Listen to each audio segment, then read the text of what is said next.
시편 24편이거든요. 그래도 매년 듣다 잘하네요.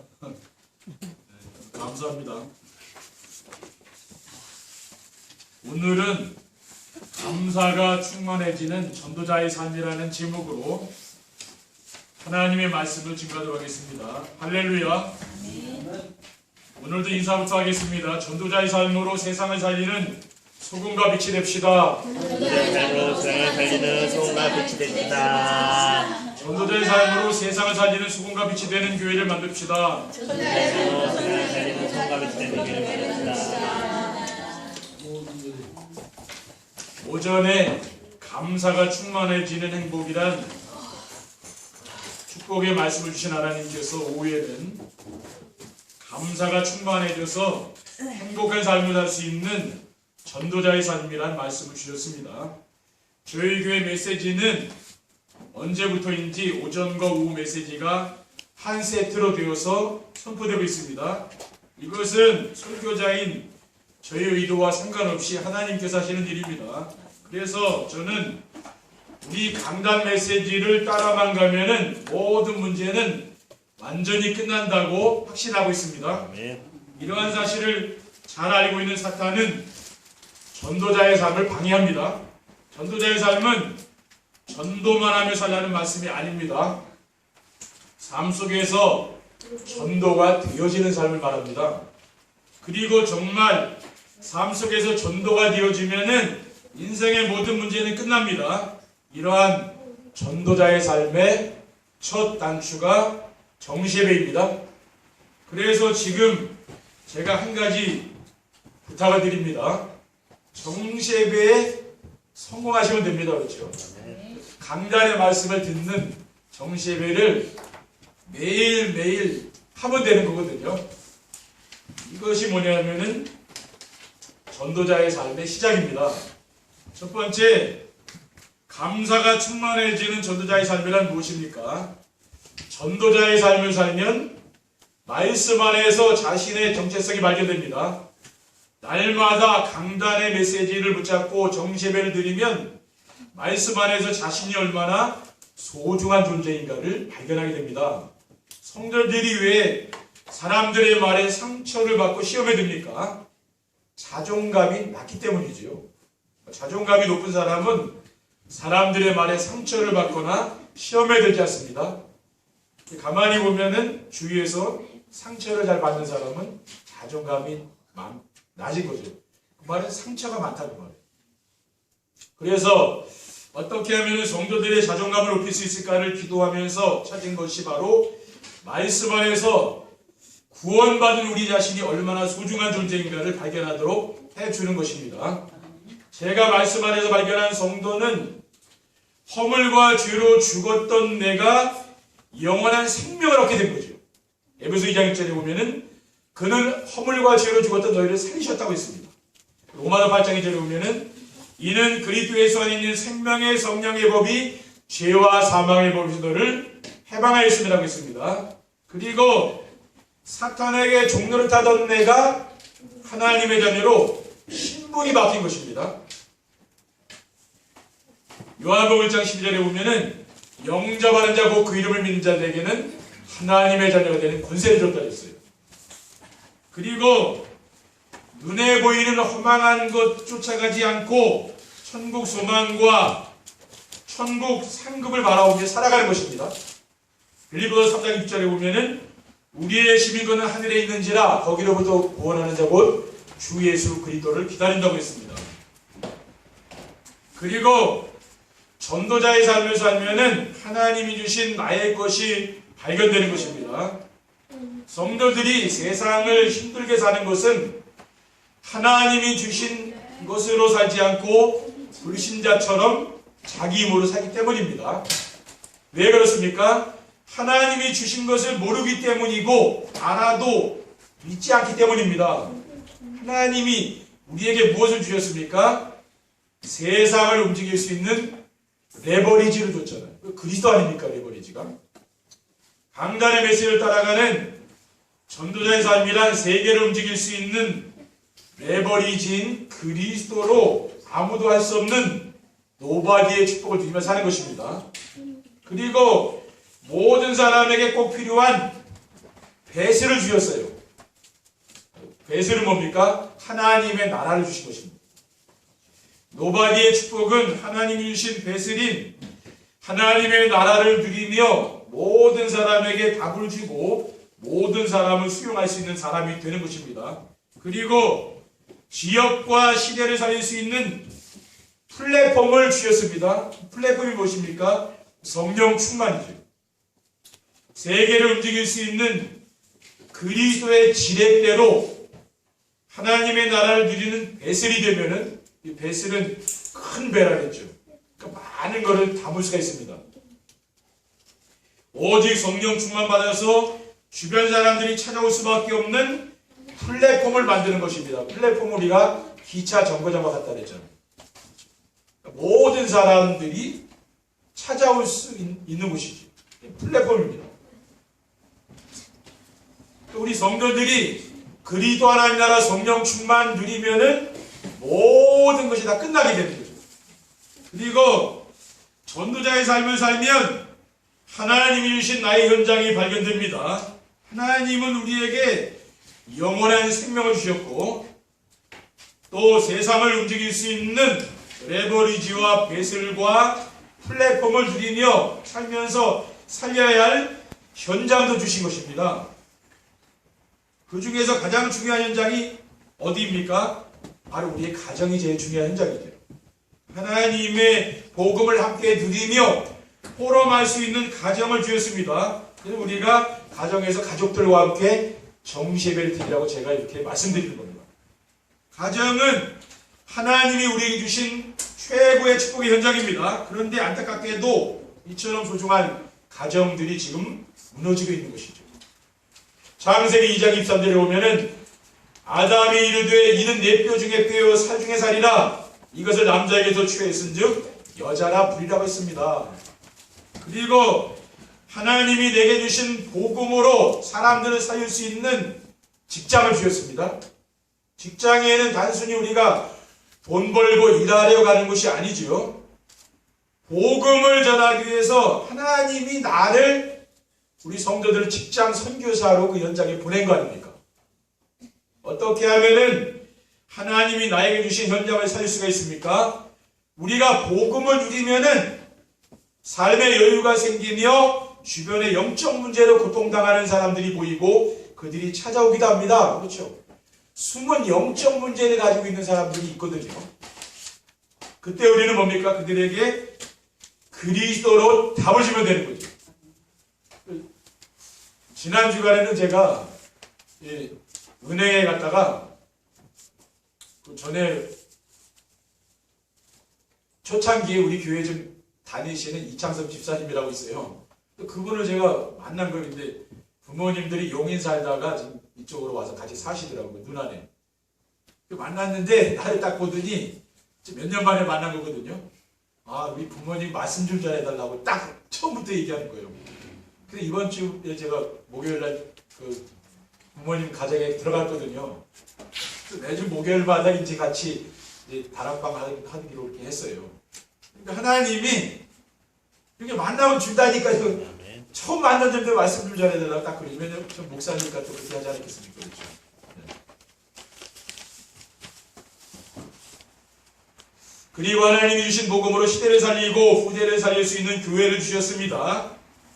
디모데전서 4장 15절에는 만일 내가 지체하면은 너로 하여금 하나님의 집에서 어떻게 행하여야 할지를 알게 하려 함이니 이 집은 살아계신 하나님의 교회여 진리의 기둥과 터니라. 그러니까 우리 교회가 얼마나 중요하다는 거 알고. 왜? 이 교회에서 우리 성도들이 신앙생활 하시고 또 여러분 후대들이 이곳에서 사는 거 아닙니까? 그러니까 저는 우리 교회가 왜 중요하냐? 우리 후대들이 다 보고 있거든요. 우리가 지금 신앙생활하는 걸 다 보고 있는 거예요. 오늘 추수감사주일인데 우리 랩런트들이 다 이거 지금 보고 있거든요. 근데 앞으로 우리 후대들이 우리의 뭡니까? 이 신앙을 이어갈 사람들이라고 말이에요. 그리고 얼마나 중요합니까? 우리는 항상 우리 후대들을 늘 생각하면서 우리는 신앙생활을 한다 그 말이에요. 두 번째, 감사가 충만해지는 전도자의 삶을 살리면 어떻게 하면 됩니까? 개인이 변화되는 전도자의 삶을 살아야 합니다. 감사란 행복처럼 환경에서 오는 것이 아니고 마음에서 나오는 것이죠. 그러므로 감사가 충만한 생활을 하려면은 환경을 바꾸는 것이 아닙니다. 우리가 좋은 환경에 들어가야 감사가 되는 건 아니죠. 자기 자신을 변화시켜야 됩니다. 그렇죠? 내 자신이 변화되어야 감사가 나오는 거거든요. 근데 그 길이 뭐냐면 바로 전도자의 삶이라. 여러분이 강단의 말씀을 매일매일 듣는 정심을 하게 되면은요, 나도 모르게 변화가 돼요. 저는 그렇게 되더라고요. 전도자의 삶이란 혼자 있는 시간에 정시예배의 축복을 누리는 것입니다. 강단 메시지를 따라가려면은 정시예배를 드려야 합니다. 정시예배는 말씀 안에서 하나님이 원하시는 것을 찾아 순종하려는 마음으로 정시예배 강단 말씀 듣기 전에 꼭 기도해야 되는 거예요. 어떻게 기도합니까? 주여 말씀하옵소서 주의 종이 듣겠나이다. 저는 항상 그렇게 기도하면서 말씀을 듣거든요. 왜냐? 우리는 그 말씀을 순종하려고 하는 것이거든요.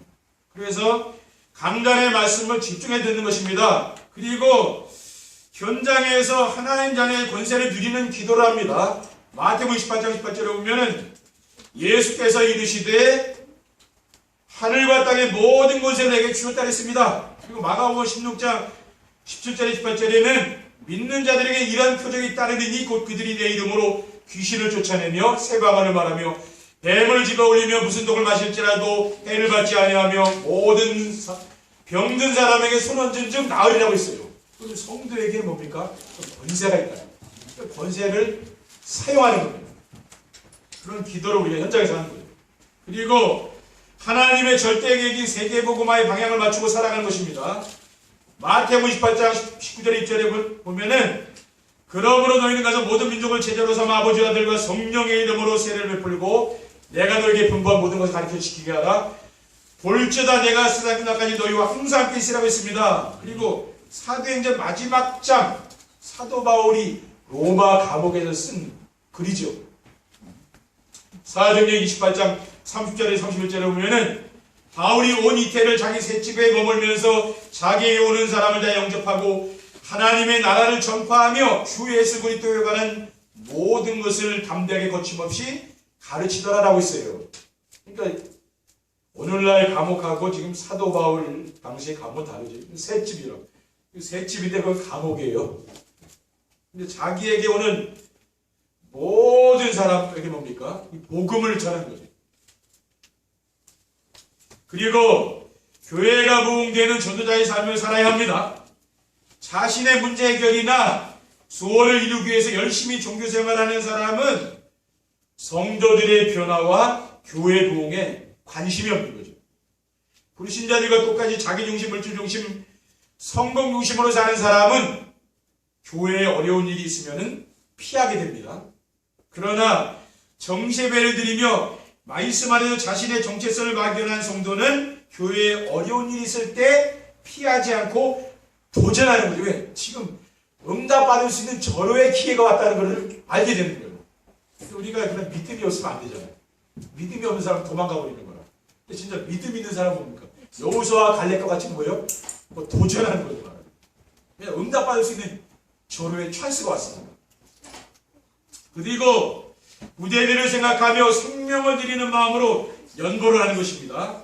교회는 이러한 성도들의 헌신으로 부흥이 되는 것입니다. 그리고 하나님은 이러한 성도들의 후대들을 시대 살릴 영적 서밋, 기능 서밋, 문화 서밋으로 키우는 것입니다. 그래서 미스바 운동의 주역인 사무엘과 다윗과 같은 인물이 되게 하시고 또 도단성 운동을 한 엘리사와 파수꾼 운동을 한 이사야 선지자처럼 죽어가는 세상을 살리고 무너져가는 교회를 살리는 주역이 되게 해주십니다. 우리 후대들이 우리 성도들이 뭡니까? 성도들의 믿음을 보시고 후대들을 그렇게 만들어간다는 거예요. 그러니까 중요한 게 뭡니까? 우리 성도님들이 중요한 거예요. 그렇죠? 그러니까 우리 자신이 다르게 복음 안에 세워지면 모든 게 됩니다. 근데 부모님이 흔들리게 되면 자녀들이 세워지질 않아요. 목회를 해보니까 그렇더라고요. 근데 부모님들이 복음 안에서 영적 서밋으로 세워진 분들을 보면은 그 자녀들, 후대들을 하나님 축복하시는 것을 보게 됩니다.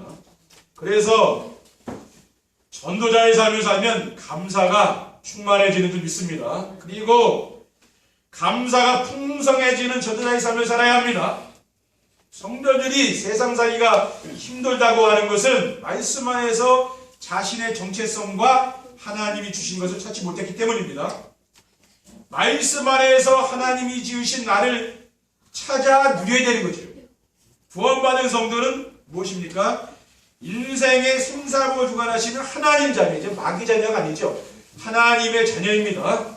하나님의 자녀는 하늘과 땅의 모든 것을 가진 그리스도께서 세상 끝날까지 항상 함께 하시는 걸 믿으시기 바랍니다.